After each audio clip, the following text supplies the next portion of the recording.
ज्ञान अनंत है। ये हमें अतीत से जोड़ता है और भविष्य की राह दिखाता है। क्या आप जानते हैं कि आपकी जिंदगी का असली मकसद क्या है? अगर नहीं, तो हो सकता है आप इकिगाई नहीं खोज पाए हैं। नमस्कार। कभी सोचा है कि कुछ लोग इतना लंबा और इतना खुशहाल जीवन कैसे जी लेते हैं? आज हम इसी सवाल का जवाब ढूंढने निकले हैं और ये जवाब हमें मिलेगा जापान के एक प्राचीन रहस्य में, जिसका नाम है इकिगाई। ये सिर्फ एक शब्द नहीं है, बल्कि जीने की एक पूरी फिलॉसफी है। तो चलिए शुरू करते हैं ये सफर। तो आगे हम क्या-क्या देखने वाले हैं? सबसे पहले हम लंबी उम्र के इस राज को समझने की कोशिश करेंगे। फिर हम जानेंगे कि इकिगाई का असली मतलब क्या है। और यकीन मानिए, शायद वो नहीं है जो आपने अब तक सुना हो। इसके बाद हम इसके 10 बहुत ही आसान से नियमों को देखेंगे और समझेंगे कि कैसे अपनी जिंदगी में मकसद और खुशी ढूंढ सकते हैं। तो चलिए शुरू करते हैं उस एक सवाल से जो हम सबको कभी ना कभी परेशान करता है कि आखिर एक लंबी, सेहतमंद और खुशहाल जिंदगी का राज है क्या? कहते हैं कि इस सवाल का जवाब जापान के एक छोटे से आइलैंड ओकिनावा में छिपा हुआ है। ये एक ऐसी कमाल की जगह है जहां के लोग दुनिया में सबसे लंबी और सबसे हेल्दी जिंदगी जीते हैं। तो सवाल ये है कि आखिर ऐसा क्या खास है वहां? जरा इस नंबर पे गौर कीजिए, 24.5। ये कोई छोटा मोटा नंबर नहीं है। इसका मतलब है कि जापान के ओकिनावा आइलैंड पर हर 1 लाख लोगों में से करीब 25 लोग 100 साल से भी ज्यादा उम्र के हैं। ये दुनिया के एवरेज से कहीं ज्यादा है। तो सोचना तो बनता है ना कि आखिर ये लोग ऐसा क्या अलग कर रहे हैं। देखिए, उनकी लंबी उम्र के पीछे कई वजह हैं, जैसे उनका खान पान, उनका सिंपल लाइफस्टाइल।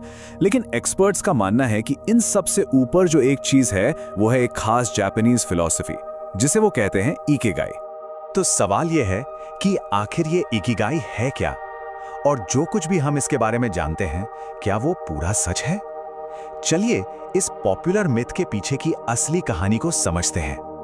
ये 4 सर्कल वाला वेन डायग्राम तो शायद देखा ही होगा, इंटरनेट पर खूब वायरल है।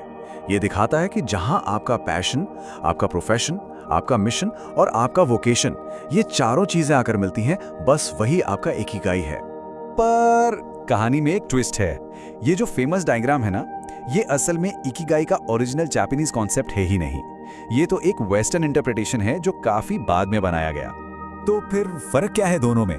देखिए, जो वेस्टर्न आइडिया है वो इसे एक परफेक्ट करियर ढूंढने का फॉर्मूला मानता है, जबकि जो असली जापानीज फिलॉसफी है वो इससे कहीं ज्यादा गहरी और सच कहूं तो बहुत सिंपल है। ये जिंदगी की छोटी छोटी चीजों में खुशी और मकसद ढूंढने के बारे में है, जैसे अपने गार्डन में काम करना, दोस्तों के साथ गपशप करना या सुबह की एक कप चाय को एंजॉय करना। अगर हम इस शब्द को ही तोड़कर देखें ना, तो इकी का मतलब है लाइफ यानी जीवन, और गाई का मतलब है वैल्यू या वर्थ मतलब सार्थकता। तो इकिगाई का सीधा सा मतलब हुआ जीने की वजह। ये कोई डेस्टिनेशन नहीं है, बल्कि हर दिन को जीने का एक तरीका है। तो सवाल अब ये उठता है कि कोई अपनी जिंदगी में इकिगाई को कैसे लाए? अच्छी खबर यह है कि ओकिनावा के लोग हमें इसके 10 बहुत ही सिंपल रूल सिखाते हैं, जो उन्हें एक लंबी और खुशहाल जिंदगी जीने में मदद करते हैं। तो चलिए पहले 4 नियमों पर नजर डालते हैं। पहला नियम है हमेशा एक्टिव रहो, कभी रिटायर मत हो। दूसरा, हर काम धीरे धीरे करो, कोई जल्दबाजी नहीं। तीसरा, अपना पेट कभी भी पूरा मत भरो। और चौथा, जो कि बहुत जरूरी है, अपने आसपास अच्छे दोस्त रखो। ये जो तीसरा नियम है ना, जापान में इसे हारा हाची बू कहते हैं। इसका मतलब है बस 80% पेट भरो। ये एक सदियों पुरानी कहावत है जिसे ओकिनावा के लोग आज भी फॉलो करते हैं। और मजे की बात यह है कि अब तो साइंस भी इसे मानती है। स्टडीज बताती हैं कि थोड़ा कम खाने से एजिंग का प्रोसेस धीमा हो जाता है। चलिए अगले नियमों को देखते हैं। 5वां नियम है अपने अगले जन्मदिन के लिए फिट रहो, मतलब थोड़ी बहुत एक्सरसाइज करते रहो। छठा, मुस्कुराओ, क्योंकि एक स्माइल सिर्फ आपको ही नहीं, आपके आसपास वालों को भी अच्छा महसूस कराती है। 7वां, नेचर से दोबारा कनेक्ट करो। और 8वां, जो कुछ भी आपके पास है उसके लिए शुक्रगुजार रहो, थैंकफुल रहो। और अब आते हैं आखिरी 2 नियमों पर, जो शायद सबसे जरूरी है। 9वां नियम है आज में जियो, इस पल में जियो। गुजरे हुए कल का अफसोस और आने वाले कल की चिंता छोड़कर बस इस मोमेंट को एंजॉय करो। और 10वां, अपना इकिगाई ढूंढो और उसे फॉलो करो। मतलब अपनी जिंदगी का मकसद पहचानो और उसे जियो। तो चलिए एक बार फिर से उस वेन डायग्राम पर लौटते हैं।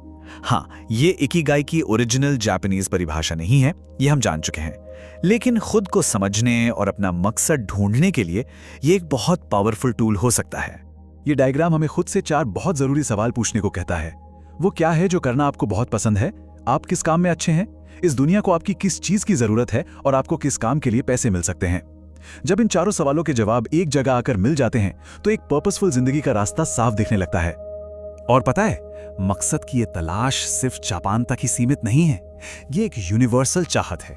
जैसे हिंदू फिलॉसफी में पुरुषार्थ का कॉन्सेप्ट है जो जिंदगी के 4 मकसद बताता है: धर्म, अर्थ, काम और मोक्ष।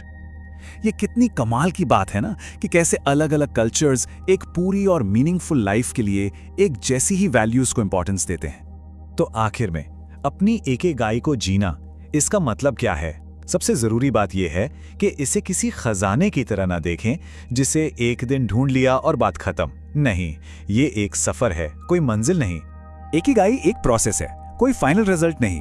ये आपको अपने शौक में मिल सकता है, अपने रिश्तों में या अपने काम में। जो चीज आज आपकी इकिगाई है, हो सकता है कल कुछ और हो, और हाँ, एक से ज्यादा इकिगाई भी हो सकते हैं।